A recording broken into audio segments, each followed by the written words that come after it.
Game over. Warning. Incoming. Game over. Oh, hey, come on now. It wouldn't be a Conrad stream without a little bit of a technical difficulties. Welcome to Game Over Calgary preseason edition. My name's Conrad Krausert, and I'm so pleased to be back with you again for another season of Game Over here on Game Over Calgary, the first stream for the network for the preseason. As I know, Andrew and over in Montreal are going to be starting soon because they have some sponsors. But hey, I think I might be the only Game Over network that's actually starting on Game 1. Or in this case, Game minus 8 and 7 for the Calgary Flames preseason. And the Calgary Flames do manage to get a split in their split squad game, taking both teams taking their away versions with theoretically the weaker rosters. But you know what? I'm not going to take a huge amount of time out of your night tonight, and I don't know how many of you even knew that this game was going to go, or this stream was going to go on tonight. So hopefully, for those of you who have tuned in or are watching this in the morning, thank you. Welcome back to another season of Game Over here, run independently on the Game Over Network. So let's start with the bad news. The Calgary Flames lose to the Edmonton Oilers 3-0 at home in their more heavily laden NHL roster. For those of you who did not watch, we did not see Jonathan Huberdeau take place, but Nazem Kadri was there. I'll go through the lines line by line. Matvei Gradin was on the line of Kadri and Matt Coronado. Obviously, that will likely be a spot taken by Jonathan Huberdeau when he returns to preseason action, which may be the next game against the Kraken. Who knows with the preseason and how things go. Second line was Connor Zary, Michael Blackland, and Blake Coleman. We saw this line quite a lot last year. And obviously, Connor Zary just returning from his ACL repair. I didn't actually think he was up to speed in this game. But, you know, first game of preseason, not necessarily the biggest worry. And then you kind of had your two tweener lines with Sam Honzek, Justin Kirkland, and William Stromgreen. Obviously, Justin Kirkland also coming back from a knee surgery last season. And he was playing forward or center number 4 role for the Calgary Flames. So you have to think he's probably going to be somebody who maybe has to go to the waivers this season, as much as you want him to be that feel-good story coming back from his injury. And then kind of the, let's see what you got, Adar Suniev, Sam Morton, and Andrew Basha, your final 3 forwards in today's affair in Calgary. Then you had Nick Cicek, I apologize, in with Rasmus Andersson. Cicek got in a tilt later on in this affair. I didn't see much there. Obviously, just kind of throwing someone in with Rasmus to try and see what's going on. Then you had Joel Hanley, Mackenzie Weegar as your second pairing, and then Jake Bean and Zane Parekh. And Jake Bean had a horrendous night. He had a giveaway that led to the Oilers' second goal directly. So you know what? It is what it is. Your goaltenders, Devin Cooley, Owen Say. We only saw Cooley tonight. That was apparently the plan coming down the coaching pipeline early on. We were not going to see any of the backups, so we saw Devin Cooley for a full 60 minutes as he battled for that game time. We'll break down this game before we go and talk about what happened up in Edmonton. As I said, Cooley kind of didn't really play the best. Was he hung out to dry by some poor defense? Yes. We saw the first goal coming from Kasperi Kapanen. Kind of a tap-in that went through Logan Cooley and didn't really get a lot on it. He was kind of a half breakaway from the blue line. Would have liked to see Cooley have that one, but it's your first period of action after the summer. I'm not going to put too much weight behind it, nor am I going to put too much weight behind anyone's individual performance in this game. But then we had the goal, which is essentially a backhanded saucer pass from Jake Bean directly on the stick of the big, tall, tough guy, Connor Clattenburg. And Clattenburg made no mistake. And I'm actually incorrect. It wasn't Bean who had the puck.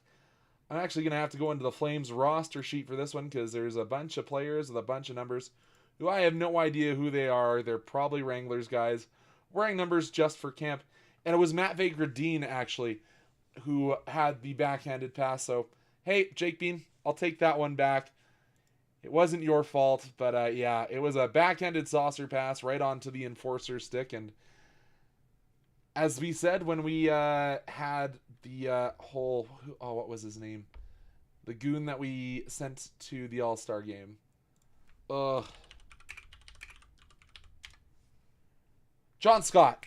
John Scott's better than 90% of all other hockey players in the world. And sometimes, goons, you have to remember, these are still professional hockey players, even if they're playing most of the season with the Bakersfield Condor.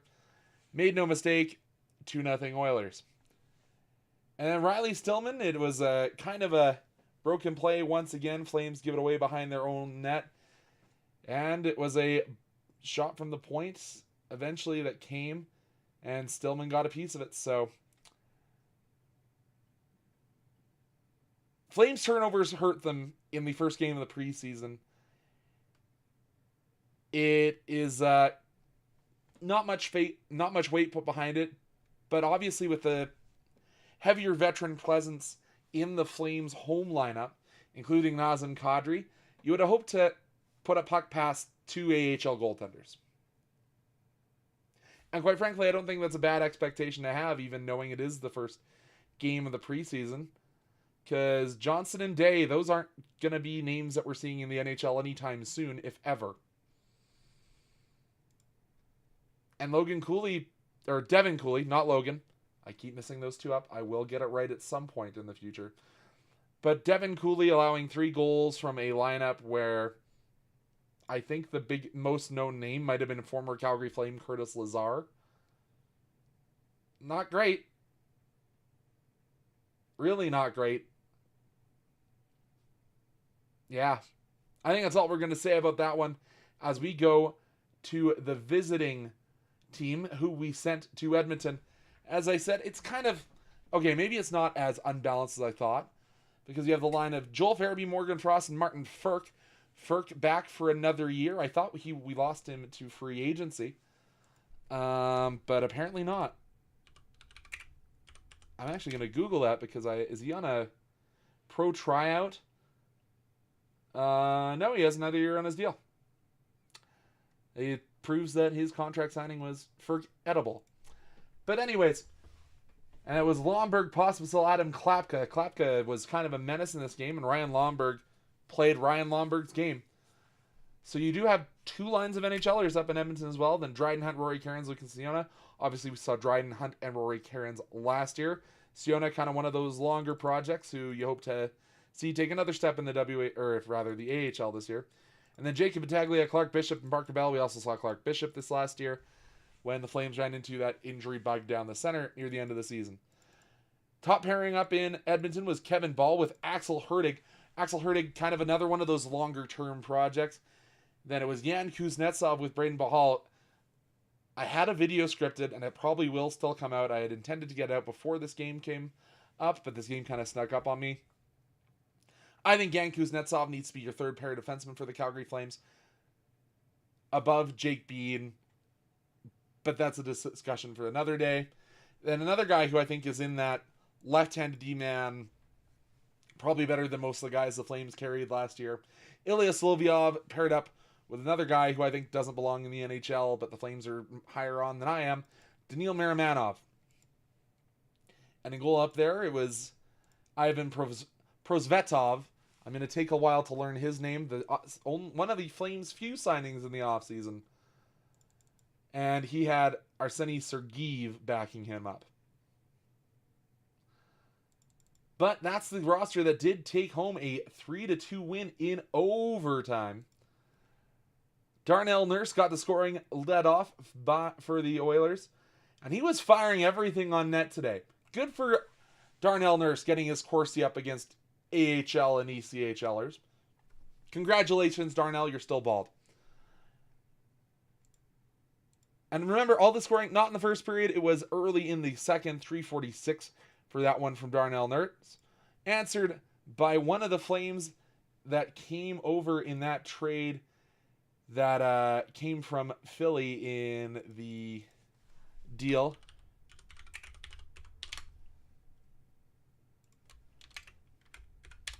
The deal that sent Andrei Kuzmenko and Jacob Peltier to the Flyers. Peltier no longer a Flyer.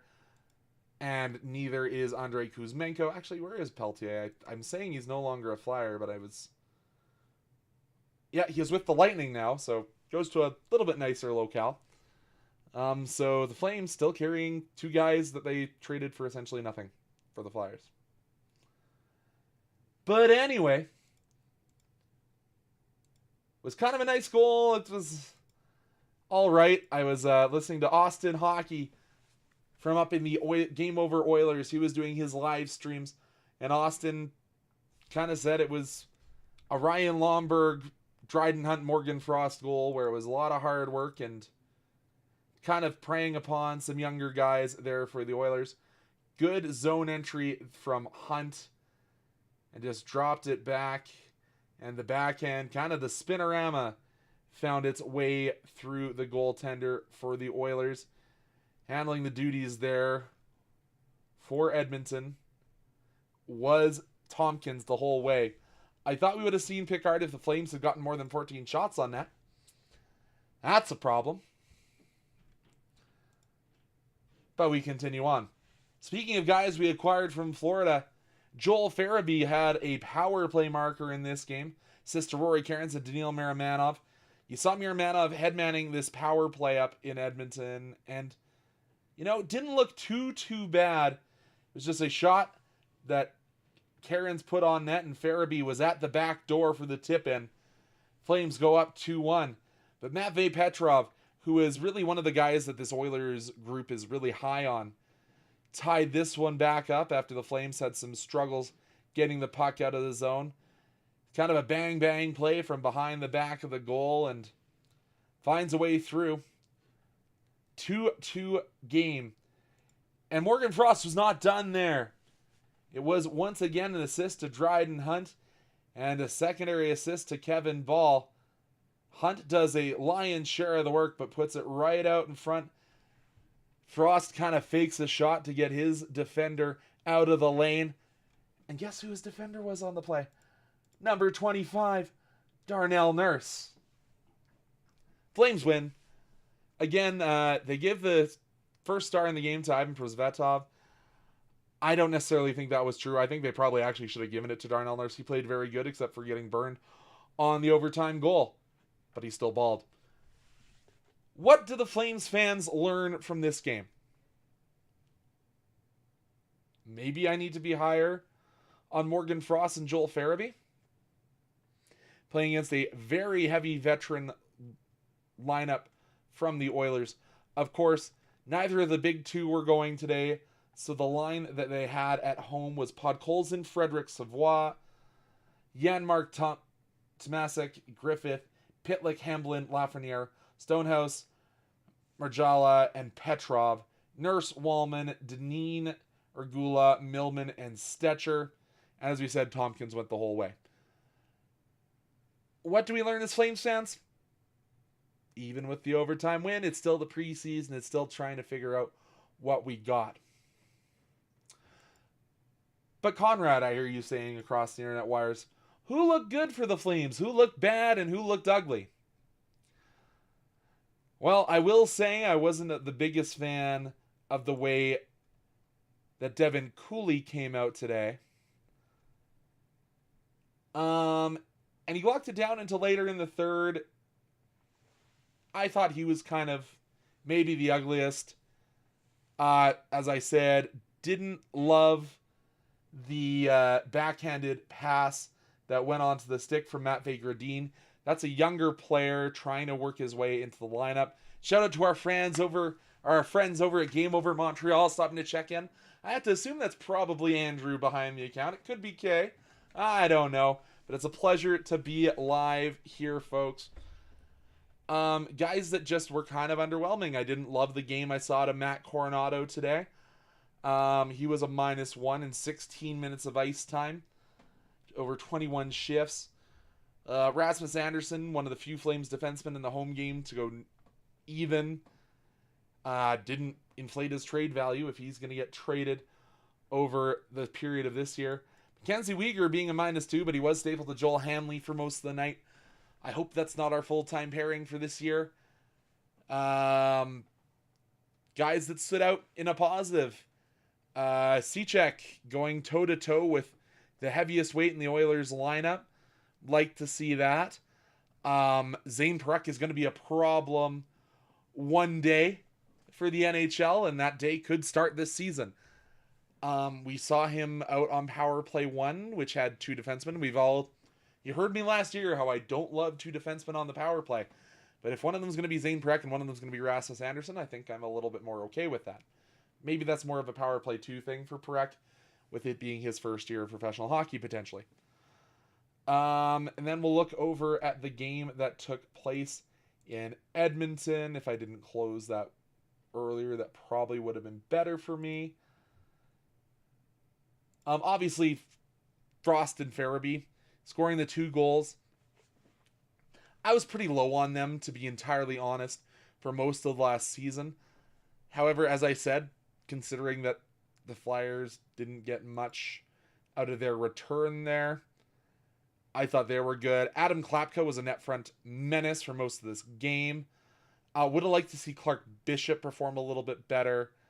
Was a -1 on the night, as were Parker Bell and Martin Furk. Furk, I don't foresee a reason for him to be in the NHL lineup. Even if you need a right winger, you probably call up Justin Kirkland or one of the other various centers that the Flames have that can play on the right wing. You probably have him as one of those veteran guys down in the AHL. DeMille Miramanov, I don't think he's an NHL defenseman. I think if somebody gets a defensive injury, you see if there's a team in need before the season takes place. Jan Kuznetsov took a penalty. And I honestly did think Prosvestov, I will get his name right eventually. I thought he was the better of the 2 goalies today. Faced better competition and came out with the win. And I don't think either of the goals that he had were his fault. And I think that's a battle we're going to see. We don't have Dan Vladar waiting in the wings to be the backup for Dustin Wolf. And we need to find a guy that's probably going to play upwards of 20 to 23 games. Because as much as I'd love to see Dustin Wolf play 60 of 82 and only have our backup need to play 22, in a schedule that is going to be condensed this year, is just simply due to the fact we have a Olympic break once again, as NHL players once again returning to the Olympics as they probably should, is going to mean that those backups are more necessary, because there are going to be more back-to-backs and short turnaround games. I apologize, I'm going to have to turn off fan. Going to affect the audio a little bit here. But it's just, you don't have the quality of backup. And whether that's intentional by Craig Conroy and co. in a effort to keep this Flames roster in the running for the Gavin McKenna sweepstakes that I've talked about with my housemates in the offseason, who knows? But this is a Flames group that's bringing back a lot of guys who, according to a lot of statistics and a lot of Flames fans, played over their head last year, and expecting the same this year for the Flames for 82 games, I think is optimistic. Impossible? No. Optimistic? 100%. What do we see out of these guys that are going to be knocking on the door? As I said, I would love to see Anand Kuznetsov and Ilya Solovyov get more of a run out. We didn't see Hunter Brustevich today, who's another guy that's going to be probably scratching at that 6th defenseman spot for most of the year. You take that back, Denim Man. He is not going to Pittsburgh. I will not take another generational talent going to them just because they can't find fans when they're bad. We'll have that discussion when Marek's able to join the show.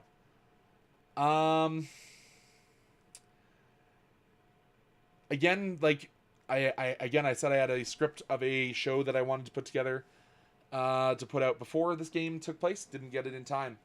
How long is the cloud of Rasmus Andersson's expiring contract going to hang over the Flames?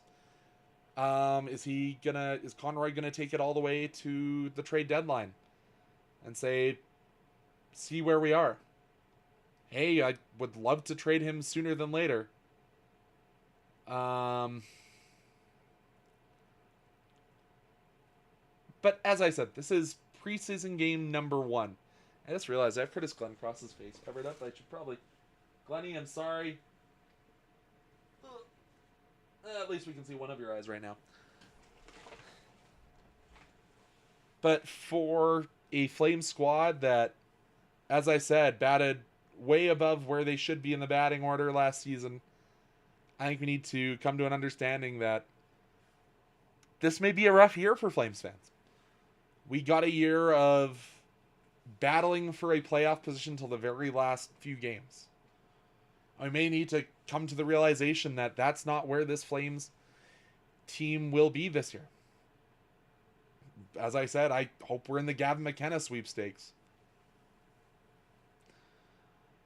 We're going to have to take joys in, hopefully, Zane Perek deciding, and the Flames management staff deciding not to send him back to the OHL. You can see a blooming of another future Flames star. And say that Dustin Wolf is stealing us games that maybe we shouldn't win, and maybe shouldn't win if we want to truly be in the sweepstakes as things continue. But for a split squad game, the fact that the Flames win the game they're not supposed to, but lose the game that they should have been more competitive in by a large margin, that's where my energies kind of lie. I'm not going to do a full period, but if there's any questions, comments, concerns, hey, if you think Dustin Wolf didn't deserve a 7-year, $7.5 million contract, I'm here for it. But just to look forward, we are looking into doing more streams as this preseason continues. I was talking with Anand Unnithan, and I believe he's going to join me on Tuesday as the Flames take on the Seattle Kraken in their second game of the preseason. That'll be on Tuesday, 7 p.m. puck drop, so it will be a little bit of a later stream. I will probably be complaining about how sore I am from the gym as I've started going back and started working out. And then it will be a quick turnaround as the Flames take on the Canucks on Wednesday. Again, a 8 p.m. start time as that one is off in Vancouver. So, what does this lineup look like against the Kraken now that it is a split squad? Do the Flames send some guys down to the AHL? They have to travel oh so far now that the AHL team is still in the city. But I think you will see some guys say, we gave you your one kind of opportunity. We saw what you had. We're pleased to have you around.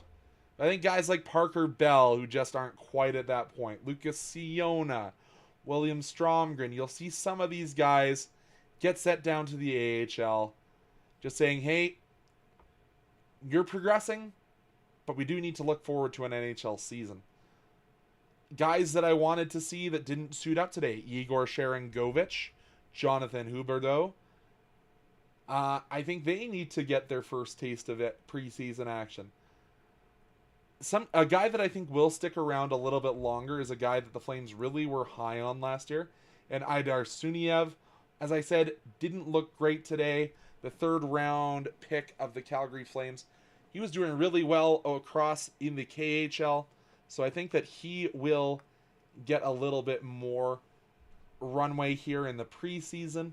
Of course, got that one game last year and was a +2 in his 14 minutes against the Los Angeles Kings in that final game of the season. But we will have to see. Guys that will probably stick around a little bit longer in camp, Justin Kirkland, the guys that you saw actually get extended run times with this team. Will we see the preseason debut of Dustin Wolf? Or what I would like to see is you save Dustin Wolf for Vancouver the next night, but give Owen Say and Arseny Sergeev, give them half and half in Seattle, where it's a game where you're away from home, you don't have the pressure of performing in front of your home fans, and see what they got. Do what the Oilers did with their away game here in Edmonton and say, you guys both got 30 minutes. Let's see what you got, because you might be fighting for that number 1 spot or the number 2 spot in the AHL. Because it is a big difference for these guys if they go to the AHL versus the East Coast League. It's an upgrade in travel. You're living in Calgary where you're at least close to the NHL team. Because I should know where the Flames ECHL affiliate off the top of my head, but I have to Google. because it's in the States. It's Rapid City, which was just a multi-year extension. Could I point out where Rapid City is on a map without Googling? No. Rapid City Rush. Let's look at where they're playing. South Dakota. Yeah, that's a little ways away from Calgary, Alberta. It's about, I think it's kind of as far west as the East Coast League does kind of go. But, you know, I'd rather be in Calgary than in South Dakota. Much love to everyone living in both of the Dakotas, but I'd probably rather be in the AHL rather than the East Coast League. But that's my thoughts. We got half an hour almost out of my brain today. And I will say thank you so much for tuning in to preseason game number 1. As I said, it'll likely be myself joined by Anand Unnithan for game number 2 as we return for another season of Game Over Calgary.